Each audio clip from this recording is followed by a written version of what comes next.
Costumamos ter uma visão superficial sobre como de fato é um ataque espiritual. Filmes, televisão e a cultura popular criaram uma imagem específica desses ataques, mas há uma grande diferença entre essa percepção e a realidade dos ataques espirituais. Seria um erro pensar que todos eles se manifestam como possessões demoníacas dramáticas. Na verdade, esses ataques espirituais geralmente são muito mais sutis e ocorrem de maneiras que não esperamos ou nem percebemos. A principal arma do diabo é a enganação, e não a agressão. Ele prefere se esconder nas sombras, agindo discretamente. Se ele revelasse claramente quem é e suas intenções, rapidamente recorreríamos a Deus para repreendê-lo. No entanto, se ele se disfarça, se aproxima com mentiras e enganos, ou se infiltra nas mudanças cotidianas da vida, muitas vezes nem suspeitamos de sua presença, o que nos impede de lutar ou nos proteger contra ele. Não é possível combater o que não se reconhece. Quero alertá-lo sobre alguns sinais que indicam que possivelmente você pode estar sofrendo ataques no mundo espiritual. Se você conhecer esses sinais, poderá identificar e combater esses ataques. Um dos sinais que indicam que você pode estar sofrendo esse tipo de ataque no mundo espiritual é quando parece que uma enxurrada de problemas cai sobre você, um após o outro, sem dar trégua. Conheço pessoas que enfrentaram uma sequência de problemas, como perda de emprego, morte de um parente, doença de outro familiar e até mesmo um acidente de carro, tudo em um curto período de tempo, uma situação atrás da outra. E parece que você não consegue encontrar uma saída, mas a chave para identificar isso como um ataque espiritual está na sua reação. O objetivo desse tipo de ataque é te manter focado no problema, desviando sua atenção da solução, que é Jesus Cristo. Ele visa tirar seu foco de Jesus, como se as portas do inferno se abrissem bem na sua frente. Esses ataques têm o propósito de te afogar, abalar sua fé e te encher de dúvidas. Querem te desanimar. Mas apesar de tudo, a maneira de superar é jamais tirar os olhos de Jesus. Vou te explicar o motivo. Lembra da história de Pedro andando sobre as águas? Os discípulos estavam no meio de uma tempestade no mar da Galileia quando, de repente, viram Jesus se aproximando por sobre as águas. Quando Pedro o viu, pediu para ir ao seu encontro e Jesus consentiu. Pedro então caminhou sobre as águas, mas ao notar a força das ondas, desviou o olhar de Jesus, se distraiu e começou a afundar. As ondas, a atitude dos outros discípulos e talvez até o próprio orgulho de Pedro atuaram como distrações do que ele realmente deveria fazer. Manter-se focado em Jesus. Conosco acontece o mesmo. Precisamos manter nosso olhar fixo em Jesus, sem nos distrair com o que ocorre ao nosso redor. Com esse foco singular, podemos nos proteger desse tipo específico de ataque espiritual. Então lembre-se, se sentir que está afundando sob o peso dos ataques, mantenha seus olhos em Jesus. Se sentir que está se afogando, continue com seus olhos fixos nele. Agora, outro indicativo de ataque espiritual é quando antigos hábitos e estilos de vida começam a reaparecer. Quando você se arrepende dos seus pecados, você é batizado e entrega sua vida ao Senhor, fazendo grandes mudanças. Isso é apenas o começo, não o fim. O diabo não vai simplesmente deixar você ir embora como se nada tivesse acontecido. Ele lutará para te trazer de volta. Após o batismo e a entrega da sua vida ao Senhor Jesus, você iniciou uma nova jornada, marcada por transformações significativas. Porém, este é apenas o começo da caminhada, não o seu término. O diabo não vai simplesmente assistir enquanto você se afasta dele. Ele vai lutar para lhe reconquistar e para levar você para o fundo do poço, onde antes você se encontrava. Neste tipo de ataque espiritual, você pode perceber que amizades antigas ressurgem, tentando te puxar de volta para antigos caminhos. Algumas pessoas ao seu redor podem tentar seduzi-lo a retomar hábitos pecaminosos. Essa é a forma do diabo te testar e tentar, buscando fazer com que você abandone os caminhos divinos em favor dos prazeres mundanos.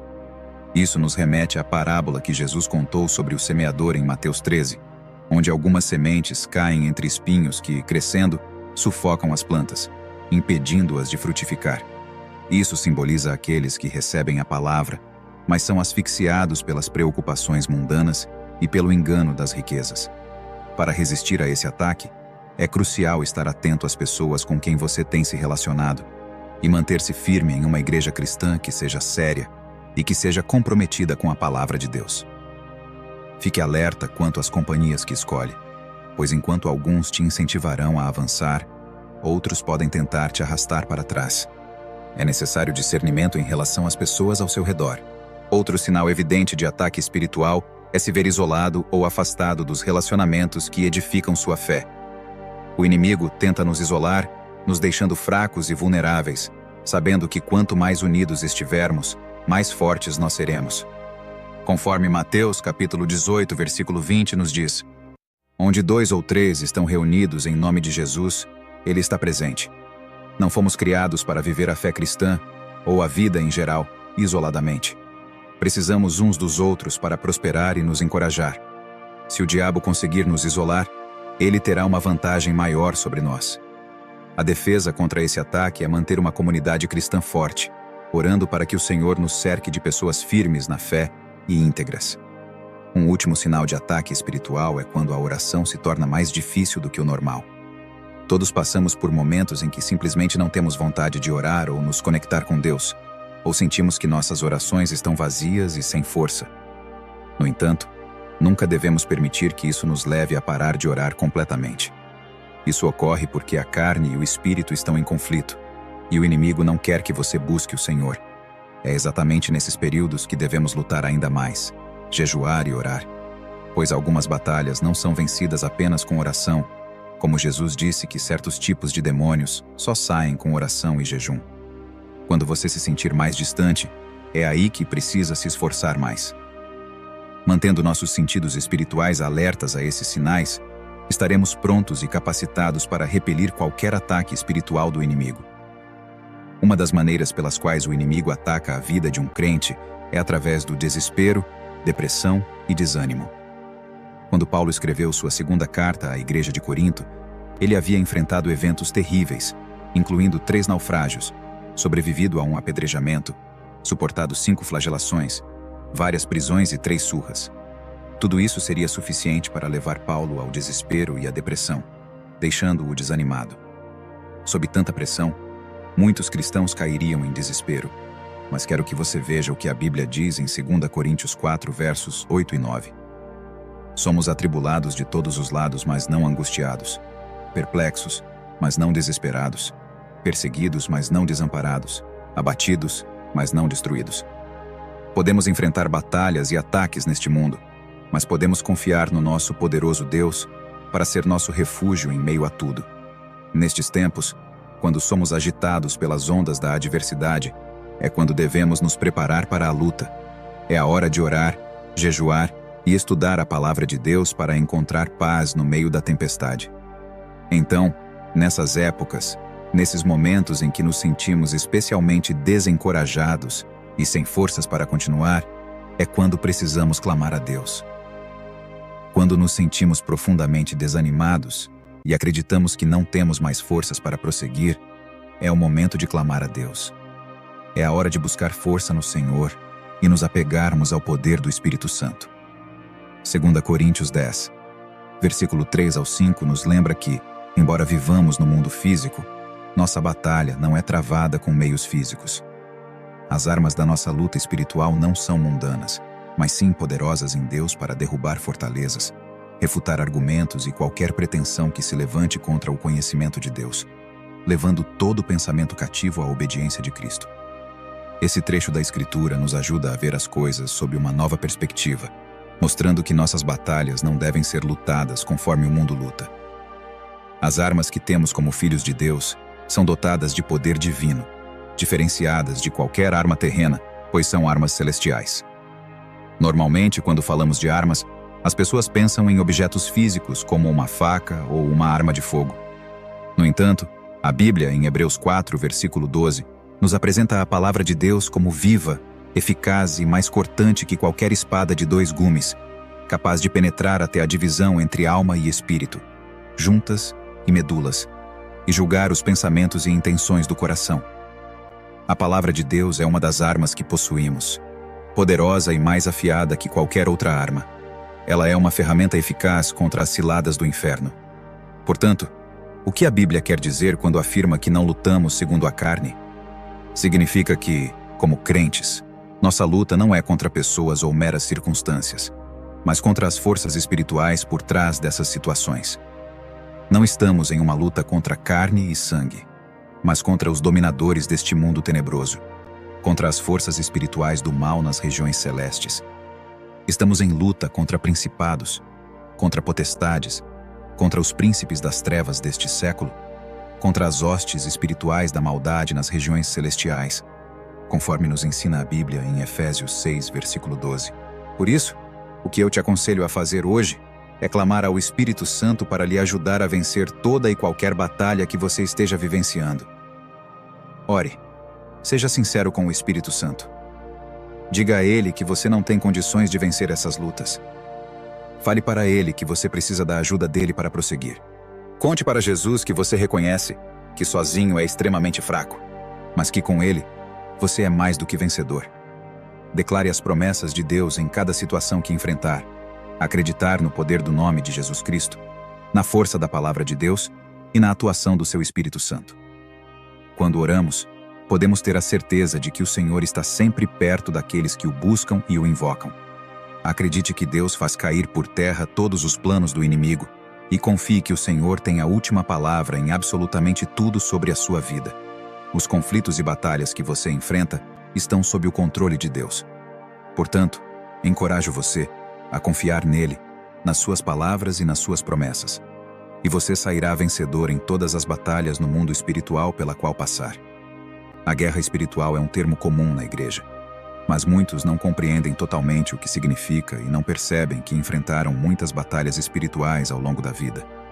O diabo está empenhado em impedir que as pessoas conheçam e confiem em Deus. As táticas do inimigo variam se a pessoa já é cristã ou não, mas seu objetivo final é sempre afastar as pessoas do amor de Deus. Quero esclarecer para todos que a guerra espiritual não deve ser motivo de medo, pois a batalha é do Senhor. Não lutamos sozinhos, mas permitimos que Deus lute por nós, pois só assim podemos sair vitoriosos nesta guerra espiritual. Este conflito afeta todas as áreas da nossa vida e é impossível evitar. Muitos cristãos nem sequer sabem que estão em guerra, mas os efeitos da batalha são visíveis em suas vidas, tornando-se vítimas da guerra espiritual. Eles se encontram desanimados, deprimidos, abatidos e derrotados. Outros sofrem com as cicatrizes das batalhas no âmbito matrimonial e familiar, como divórcios, conflitos e abusos. Vou compartilhar um pouco sobre a estratégia do inimigo na guerra espiritual. O inimigo tem 4 objetivos principais quando ataca os seguidores de Jesus: desencorajar, distrair, criar insatisfação e causar discórdia. Vou detalhar isso para você. O inimigo tenta abalar sua fé, tenta desviar sua atenção do seu propósito com prazeres mundanos e tentações diversas. Busca criar insatisfação na sua vida material e, por fim, tenta causar discórdia entre você e outros cristãos, prejudicando a união proporcionada pelo Evangelho. Para alcançar a vitória, lembre-se de que Jesus frequentemente se retirava para lugares solitários para orar.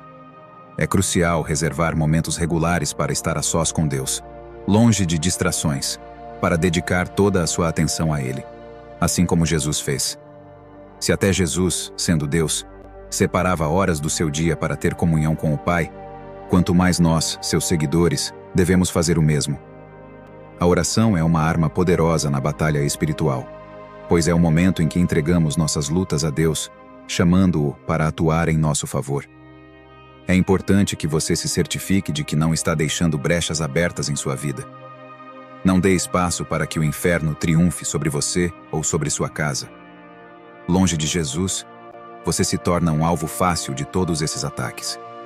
Mas se você estiver próximo do Senhor, descanse seu coração, pois não haverá o que temer. Caso você nunca tenha feito uma confissão de fé reconhecendo Jesus como seu Salvador, ou quem sabe um dia você fez, mas por alguma razão se distanciou de Jesus, convido você a fazer a seguinte oração junto comigo. Senhor Jesus, eu quero ter o Senhor na minha vida. Eu reconheço que sem o Senhor eu não sou nada, mas com o Senhor eu posso todas as coisas, pois só o Senhor me fortalece. Eu lhe reconheço como meu único Senhor e Salvador.